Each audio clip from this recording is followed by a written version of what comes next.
ये विषय जो दिया हुआ है कि शिक्षा की वास्तविक समझ, उसका आत्मसात ही जीवन का सार है।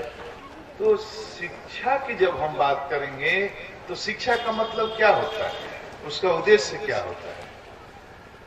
अब थोड़ा सा मैं, राहुल जी ने बहुत अच्छे से व्याख्या करी कि पढ़ा लिखा आदमी बहुत बढ़िया, जिसको हाईली एजुकेटेड कहते हैं, वह भी विध्वंसकारी समाज के लिए हो सकता है और हुए हैं लोग। क्योंकि आप देखिए, ये जितने अनाचार, अन्याय और बड़े बड़े भ्रष्टाचार हुए हैं, गांव के किसी किसान मजदूर ने कोई बड़ा भ्रष्टाचार नहीं किया। और देश ये खड़ा है तो गांव के गरीबों, मजदूरों, किसानों और मजदूरों के चलते। भ्रष्टाचार तो बड़े बड़े बुद्धिमान ही करते हैं, घोटाला कहां कर सकता है गांव का मजदूर आदमी, किसान आदमी।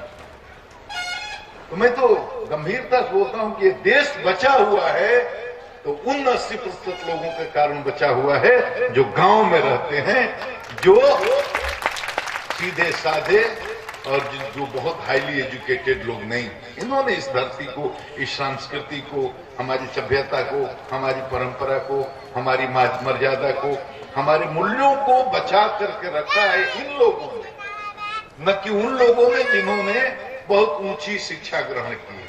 शिक्षा का मतलब ज्ञान, ज्ञान का मतलब क्या, प्रकाश, प्रकाश का मतलब क्या, अंधकार का अभाव।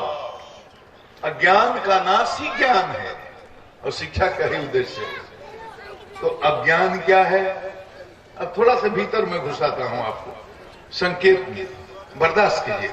अज्ञान क्या है, अपने अस्तित्व का बोध नहीं कि हम कौन है, यही ज्ञान। जैसे देखो, पश्चिम में जो मैनेजमेंट पढ़ाया जाता है वेस्ट में, और हमारे यहाँ जो मैनेजमेंट अभी नई पढ़ाई की शाखा के रूप में हाल में ये नया मैनेजमेंट ये विषय आया है, मुश्किल से 40 साल पहले। उसके पहले इस तरह से इतना स्पेशलाइज कोर्स मैनेजमेंट का कम से कम हिंदुस्तान में नहीं हुआ करता था। लेकिन दोनों में बड़ा फर्क है, इस चीज को समझने की जरूरत है। वहां का मैनेजमेंट जो अभी यूरोप में पढ़ाते हैं और वही चीज नकल करके अब यहाँ पढ़ा रहे हैं। लेकिन हमारी जो परंपरा, हमारी सनातन जो पद्धति रही है, जिस तरह से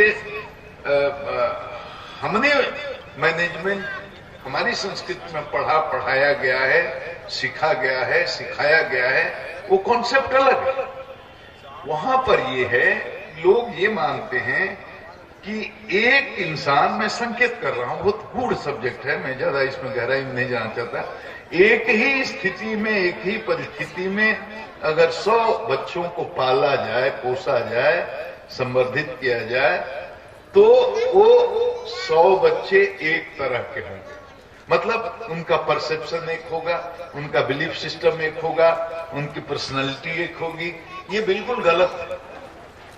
जैसे एक ही बचपन में शुरू से ही कि एक ही तरह के परिवार में जो बच्चे पैदा हुआ, सबको एक साथ रख लो, एक साथ हॉस्टल में रखो, एक ही स्कूल में पढ़ाओ, एक ही टीचर से पढ़ाओ, एक ही विषय को पढ़ाओ और पढ़ाते लिखाते एक साथ रखो, और खाना एक, पीना एक, कपड़ा एक, पहनावा एक, खेलना एक, पढ़ाई लिखाई एक, तो जवान होंगे तो सब बच्चों का बिलीफ सिस्टम एक तरह से होगा, पर्सनैलिटी एक तरफ की होगी, उनका परसेप्शन एक तरह से होगा।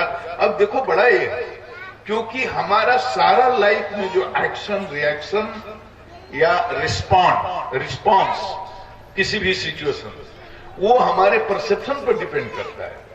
The way we perceive accordingly we react. जैसे हम किसी घटना को परसीव करते हैं, हम उसी के अनुसार हमारा एक्शन होगा या रिएक्शन होगा या रिस्पॉन्स होगा।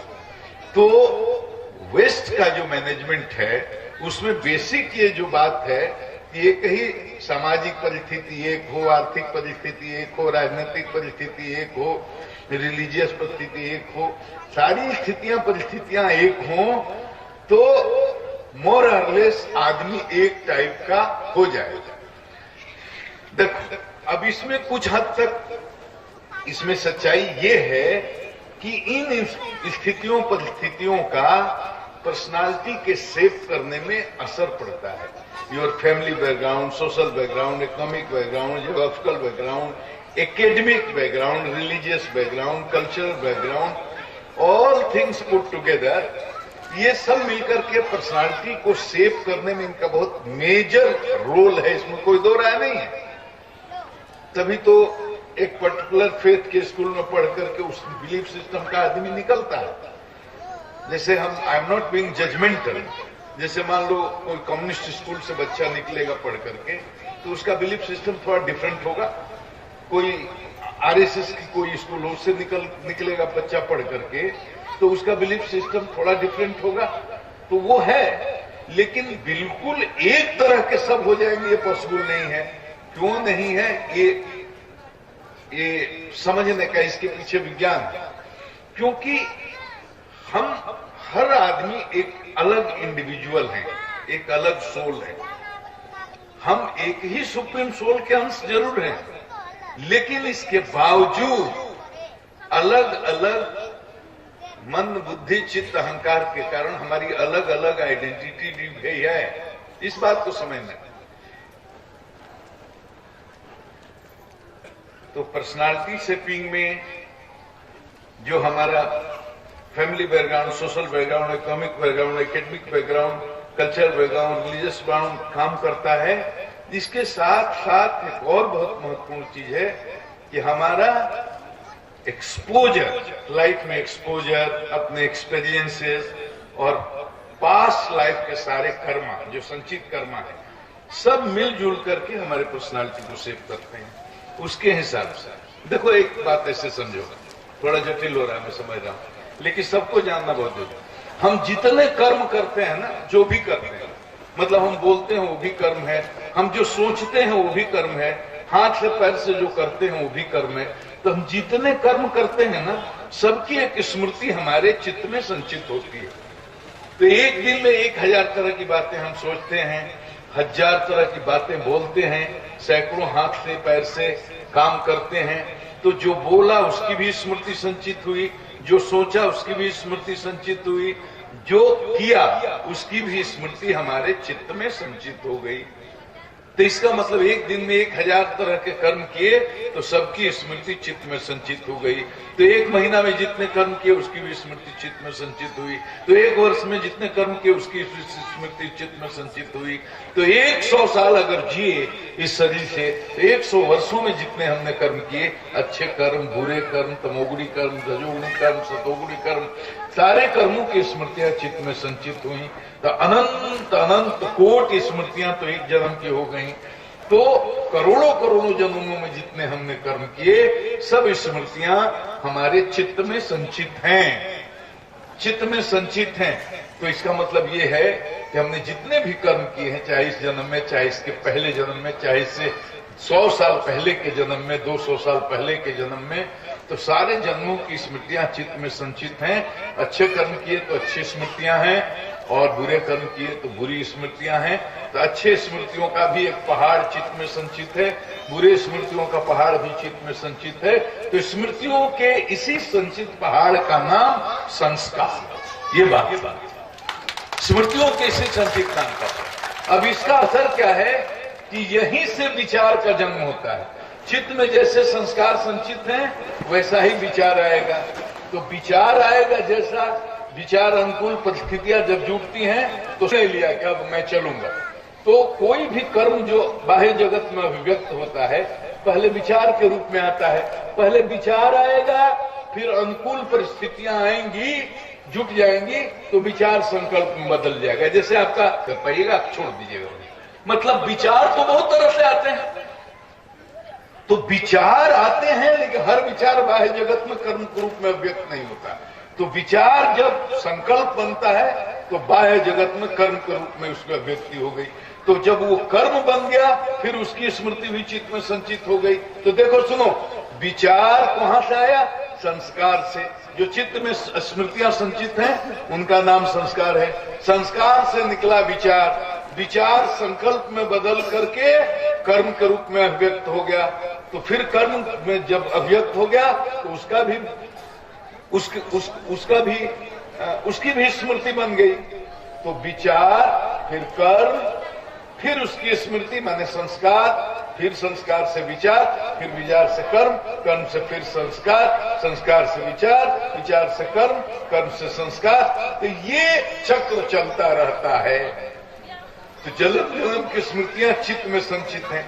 तो आज हम जो भी जीवन में अच्छा बुरा करते हैं, सोचते हैं या निर्णय लेते हैं, उसमें केवल आज की परिस्थितियां नहीं रहती है, ऊपर से दिखती हैं, लेकिन केवल आज की परिस्थितियां नहीं रहती हैं, उसमें पूर्व जन्म के संचित हमारे संस्कार भी बहुत प्रभावकारी भूमिका अदा करते हैं। और ये बात समझ में नहीं आती। जैसे लोगों को नहीं लगता कि रोज चोरी करता है फिर भी फल फूल रहा है, इसका कुछ नुकसान नहीं हो रहा। रोज पुण्य कर रहा है लेकिन रोज दुख भोग रहा है, और रोज पाप कर रहा है और रोज इसका अच्छा ही हो रहा है। तो ये लोगों को समझ में नहीं आता। इसके पीछे पूर्व जन्मों की चेतना, पूर्व जन्म के कर्म, पूर्व जन्म का प्रारब्ध, ये फिट रहता है। तो एक ही स्थिति, एक ही परिस्थिति में अगर पलेगा बढ़ेगा, तब भी कोई दो आदमी एक तरह नहीं हो सकता। एक माँ बाप के 4 बेटे और चारों का फैमिली बैकग्राउंड एक, चारों का रिलीजियस बैकग्राउंड एक, कल्चर बैकग्राउंड एक, इकोनॉमिक बैकग्राउंड एक स्कूल में पढ़े तो एकेडमिक बैकग्राउंड एक, सब कुछ एक है। लेकिन उसी में एक चोर हो जाएगा, एक साधु हो जाएगा, एक नेता हो जाएगा, एक पॉकेटमार हो जाएगा। चारों एक तरह से हो ही नहीं सकते, एक तरह से सोच ही नहीं सकते। तो भाई भाई में बंटवारा क्यों होगा, भाई भाई में मुकदमाबाजी क्यों, हर भाई अलग अलग। तो मतलब 4 भाई एक तरह से नहीं हो सकते। तो ये वेस्ट का मैनेजमेंट का जो कॉन्सेप्ट है कि मशीन की तरह एक ही स्थिति परिस्थिति में अगर परवरिश कर दो तो हर आदमी का बिलीफ सिस्टम एक टाइप का हो जाएगा, ये बिल्कुल सही नहीं है, ये थियरी ही नहीं।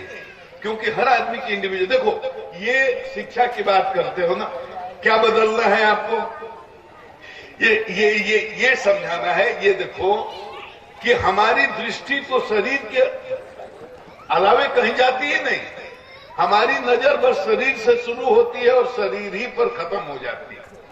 हम शरीर नहीं है, ये सामान्य बुद्धि से पता चलता है। इसके लिए कोई भाषण की जरूरत नहीं है, प्रवचन की जरूरत नहीं है, बहुत बड़े ज्ञान की जरूरत नहीं है।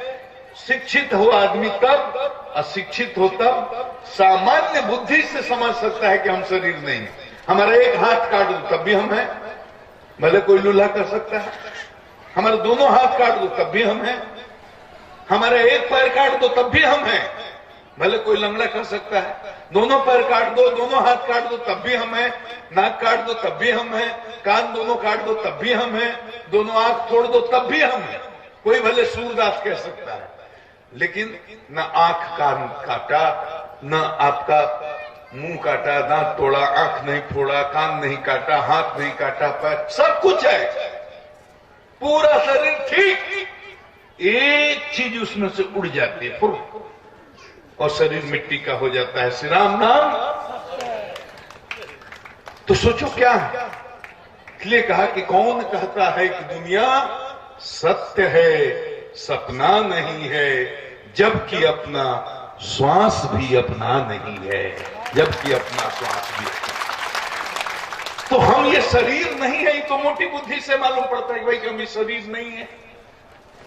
तो हमारी जो पर्सनालिटी की बात स्कूल में पढ़ाते हैं, क्या पर्सनालिटी डेवलपमेंट, संपूर्ण शिक्षा का मतलब क्या है, संपूर्ण व्यक्तित्व का विकास हुआ, बैलेंस डेवलपमेंट, बैलेंस पर्सनालिटी बनना, lop sided development of personality नहीं, बल्कि बैलेंस पर्सनालिटी, एक संतुलित व्यक्तित्व का निर्माण करना है। नहीं तो केवल अगर इंफॉर्मेशन का आपने ये फीड किया तो हम समझते हैं स्कूल की कोई जरूरत ही नहीं है। इंफॉर्मेशन के लिए तो अब इतने सोर्सेज हो गए, अब इंटरनेट हो गया, गूगल बाबा आ गए, लाइब्रेरी हो गई, डिस्टेंस कोर्सेज हो गए, तब स्कूल कॉलेज जाने की जरूरत ही नहीं है।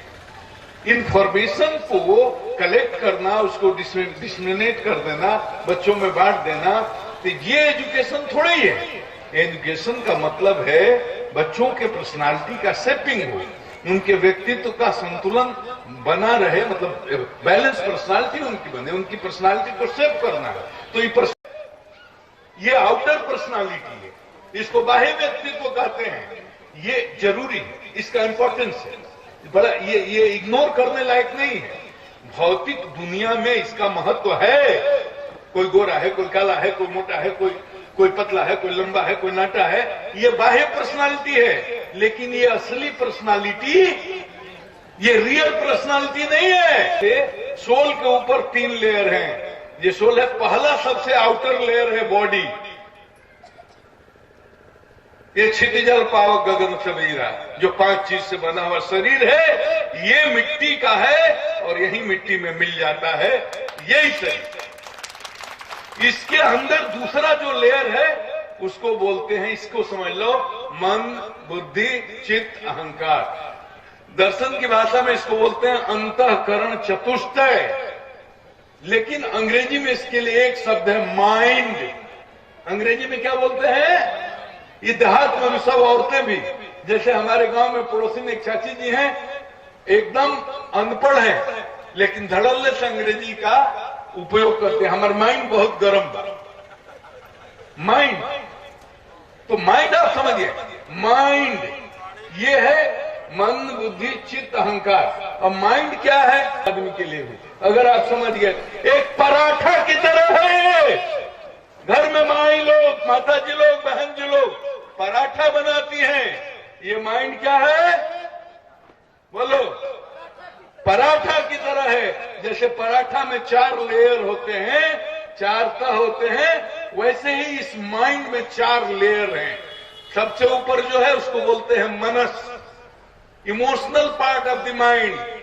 प्यार, नफरत, कलह, मतलब जेलसी, ईर्ष्या, प्रतिषेध, ये सारे इमोशंस जो निगेटिव, जो सेंटिमेंट है, इमोशंस, चाहे निगेटिव इमोशंस हो, पॉजिटिव इमोशंस हो, ये मनस में रहते हैं, अपर लेयर ऑफ माइंड में ये है। उसके नीचे क्या है? उसके नीचे का जो है उसको कहते हैं इंटेलेक्ट, हिंदी में उसको कहते हैं बुद्धि। Second layer, first layer of mind is emotional part of mind, जिसमें सारे निगेटिव पॉजिटिव इमोशंस रहते हैं। सेकेंड लेयर ऑफ माइंड उसको बोलते हैं इंटेलेक्ट, बुद्धि। ये रीजनिंग करती है, ये फैकल्टी वो है जो डिसीजन लेती है। हमारी माँ को, 80 साल की माँ को, बूढ़ी माँ को किसी ने गाली दिया, मारा, तो मेरा अपर लेयर ऑफ जो माइंड है, जो इमोशनल पार्ट ऑफ माइंड है, तुरंत रिएक्ट करना चाहता है। मेरी 80 साल की माँ को मारा, गोली मार देता हूं। लेकिन जो सेकेंड लेयर ऑफ माइंड है, जिसको कहते हैं इंटेलेक्ट, तुरंत मन को कंट्रोल करता है, इमोशन को कंट्रोल करता है। गोली मारोगे, जेल जाओगे, नौकरी चली जाएगी, शिकायत भी होगी, बदनामी भी होगी, फांसी भी हो जाएगी, रुको रुको रुको।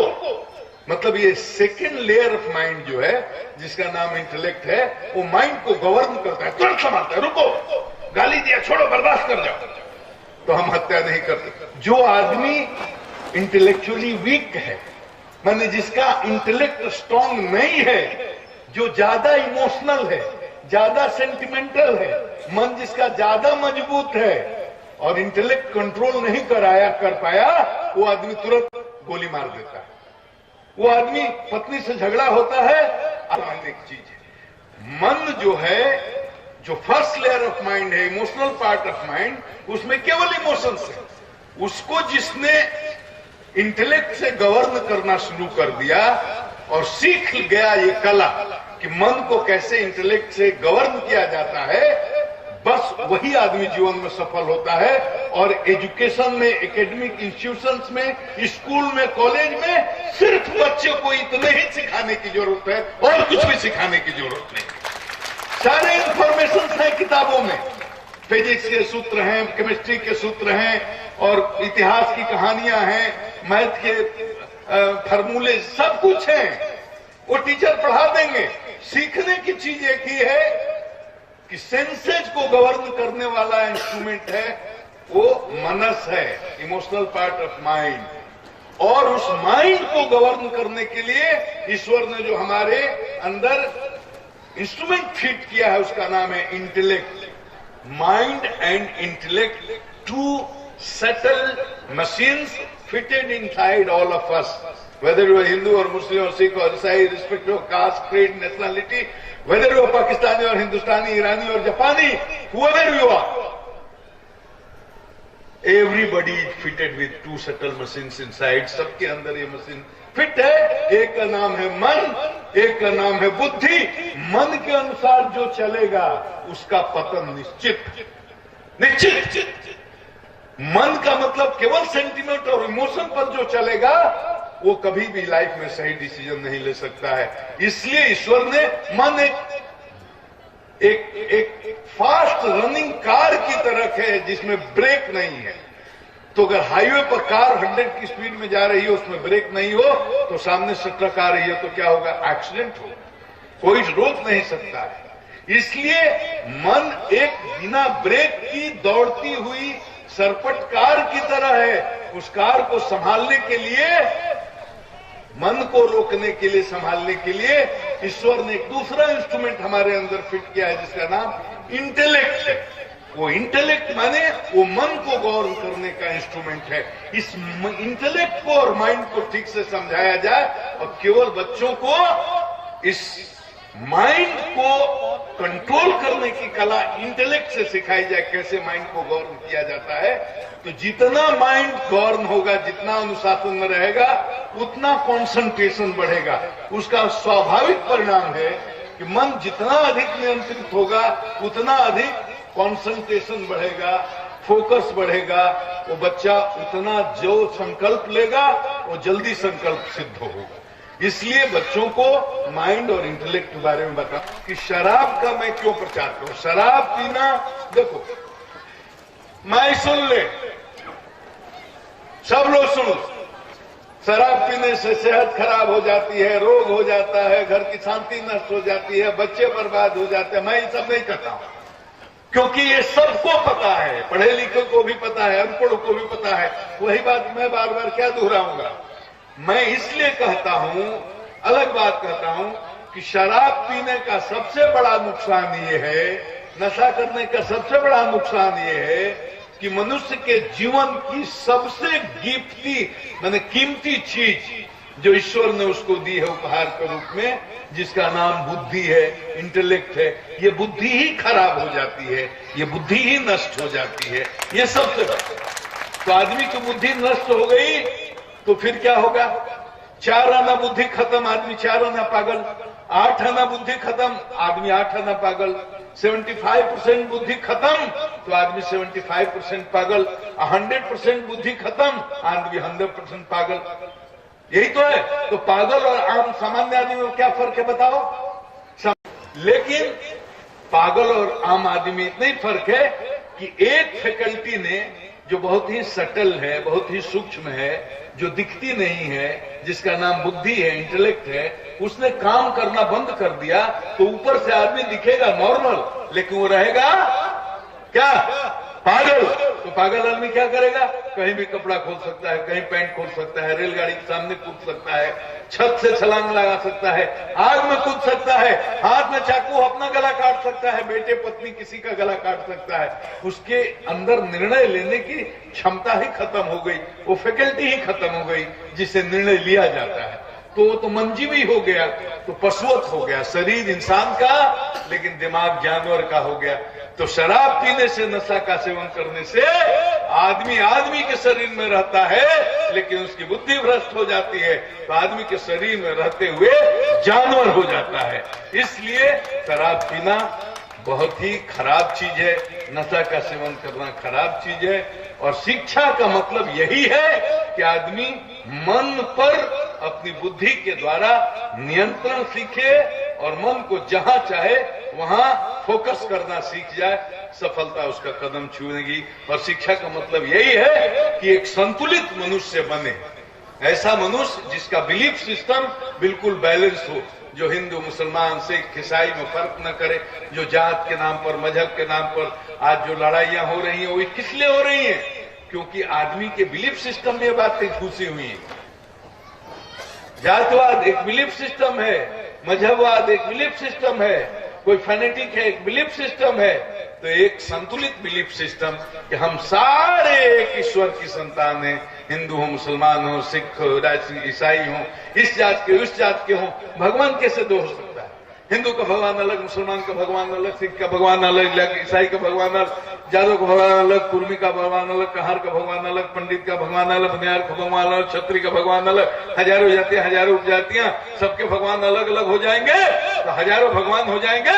रोज भगवान लोगों में आपस में मारामारी होगा, अपने अपने भगवान के लिए हम लोग को बाहर में जाना पड़ेगा। तो भगवान कैसे हो सकता है भाई? भगवान तो एक ही होगा, जिसने सूरज बनाया, चांद बनाया, धरती बनाई, जिसने हिंदुस्तान बनाया, जिसने पाकिस्तान बनाया, जिसने पर्वत बनाया, समंदर बनाया, नदी बनाए, नाले बनाए, जिसने हमको बनाया, आपको बनाया, बकरी बनाया, शेर बनाया, हाथी बनाया, चींटी बनाया, 84 लाख जोनियों का जो जन्मदाता है वो भगवान दो हो नहीं सकता। इबादत के तरीके अलग हो सकते हैं। ये बिलीफ सिस्टम बच्चों में देना होगा, तब एक मुस्कुराता हुआ हिंदुस्तान बनेगा, लहलहाता हुआ हिंदुस्तान बनेगा। हर एक इंस्टीट्यूशन में ऐसा हिंदुस्तान बनना चाहिए। नजीशों